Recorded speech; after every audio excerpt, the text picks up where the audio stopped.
ನನ್ನ ಕುಮಾರಣ್ಣ ಭೇಟಿ ಮಾಡಿ ಬಂದಿದ್ದೀನಿ, ಡೆಲ್ಲಿಗೆ ಹೋಗಿದ್ದೆ, ಭೇಟಿ ಮಾಡಿ ಬಂದಿದ್ದೀನಿ. ಇನ್ನೇನಿದ್ರು ಅವ ನಮ್ಮದೇ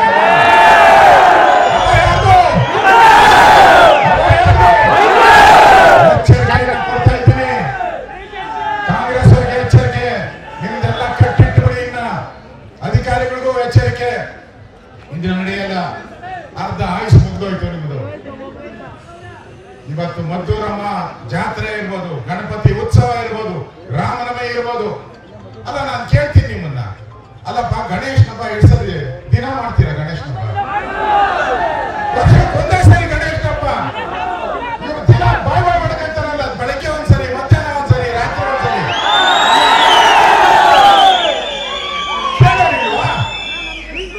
ಕೇಳೋರಿಲ್ವನ್ರಿ? ಒಂದು ದಿನ ಮೈಕ್ ಹಾಕ್ಬಾರ್ದಂತೆ, ನೀನು ಒಂದು ದಿನ ಡಿಜೆ ಹಾಕ್ಬಾರ್ದಂತೆ. ಅವ್ರು ದಿನ ಹಾಕೊಂಡು ನಾವ್ಯಾರ ಮಕ್ಕಳು? ಯಾರಿಗೆ? ಸಿದ್ದರಾಮಯ್ಯ ಅವ್ರ ಬೆಂಬಲ? ಸಿದ್ದರಾಮಯ್ಯ ಅವ್ರ ಬೆಂಬಲ ಯಾರಿಗೆ? ಸಿದ್ದರಾಮಯ್ಯ ಬೆಂಬಲ ಯಾರಿಗೆ? ಸಿದ್ದರಾಮಯ್ಯ ಕಳಿಸ್ಬೇಕು. ಆ ಪಣವನ್ನ ನಾವು ಹಿಂದೂಗಳು ಮಾಡಿದ್ರೆ ನಮ್ಮ ದೇಶ ನೋಡಿ, ಇವತ್ತು ನರೇಂದ್ರ ಮೋದಿ ದೇಶದ ಪ್ರಧಾನಿಯಾಗಿದ್ದಾರೆ. ದೇಶದಲ್ಲಿ ಹಿಂಗೆ ಮಾಡ್ತಾ ಇದ್ರು, ಇವತ್ತು ದೇಶದಲ್ಲಿ ಹಿಂಗೆ ಮಾಡ್ತಾ ಇದ್ರು.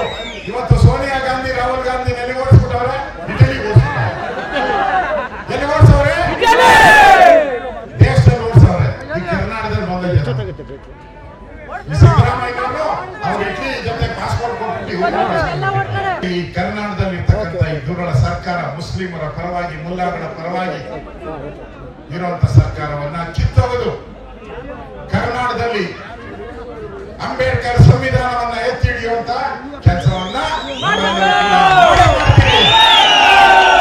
ಸಂದೇಶವನ್ನು ಇವತ್ತು ನಾವು ಕೊಡಬೇಕಾಗಿದೆ ಬಂಧುಗಳೇ. ಅದಕ್ಕೋಸ್ಕರ ನಾವೆಲ್ಲರೂ ಕೂಡ ಬಂದಿರೋದು. ಒಂದು ಮಾತು ನಾನು ಕೊನೆಯದಾಗಿ ನನ್ನ ಮಾತು ಮುಗಿಸ್ತಾ ಇದ್ದೀನಿ. ನಾವು ಎಚ್ಚರಿಕೆ ತಪ್ಪಬಾರದು.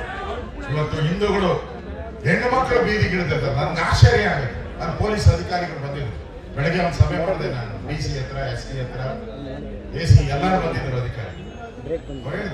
ಮೊದಲ ಬಾರಿಗೆ ಹೆಣ್ಣು ಮಕ್ಕಳು ಬೀದಿಗೆ ಇಳಿದು ಪ್ರತಿಭಟನೆಗೆ ಬಂದಿದ್ರು. ಇದೇನ್ ತೋರಿಸ್ತದೆ ಅಂದ್ರೆ ಈ ದುರಾಡಳಿತ ಮುಂದೆ ಸಿದ್ದರಾಮಯ್ಯನವರ ಇದ್ರೆ ಬರೆದು ಮಾಡ್ಕೊಳ್ಳಿ, ಹೇಳ್ತೀನಿ, ಗಣಪತಿ ಹಬ್ಬನ ಬ್ಯಾನ್ ಮಾಡಕ್ ಬಿಡ್ತಾರೆ. ಗಣಪತಿ ಹಬ್ಬವನ್ನ ಬ್ಯಾನ್. ಹಂಗೇನಾದ್ರು ಮಾಡಿದ್ರೆ ನೇಪಾಳದಲ್ಲಿ ಆದಂಗೆ ಆಗುದು.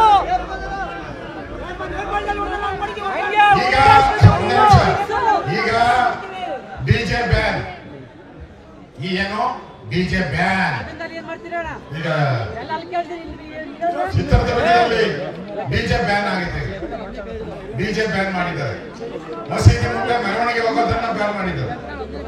ಮುಂದೆ ಗಣೇಶನ ಹಬ್ಬ ಬ್ಯಾನ್ ಮಾಡಿದ್ದಾರೆ. ಈ ಎಚ್ಚರಿಕೆಯನ್ನ ನಾವು ತೆಗೆದುಕೊಳ್ಬೇಕು. ನಮ್ಮ ಹೋರಾಟ ಇಲ್ಲಿಗೆ ನಿಲ್ಲಬಾರದು. ನಾವು ವಿಧಾನಸಭೆ ಒಳಗಡೆನೂ ಕೂಡ ಧರ್ಮಸ್ಥಳದ ವಿಚಾರವಾಗಿ ಹೋರಾಟವನ್ನ ಮಾಡಿ ಸರ್ಕಾರಕ್ಕೆ ಚೆಡಿಗೇಟನ್ನ ಕೊಟ್ಟಿದ್ದೀವಿ. ಇವತ್ತು ಮದ್ದೂರಲ್ಲಿ ನೀವು ಕೂಡ ಅದೇ ರೀತಿಯ ಹೋರಾಟವನ್ನ ಮಾಡಿದ್ದೀರಾ. ಮದ್ದೂರು ಜನತೆಗೆ ನಾನು ಅವರೆಲ್ಲರ ಪಾದ ಕಮಲಗಳಿಗೆ ನಾನು ನಮಸ್ಕಾರ ಮಾಡ್ತಾ ಇದ್ದೀನಿ. ನಿಮ್ಮ ಹೋರಾಟ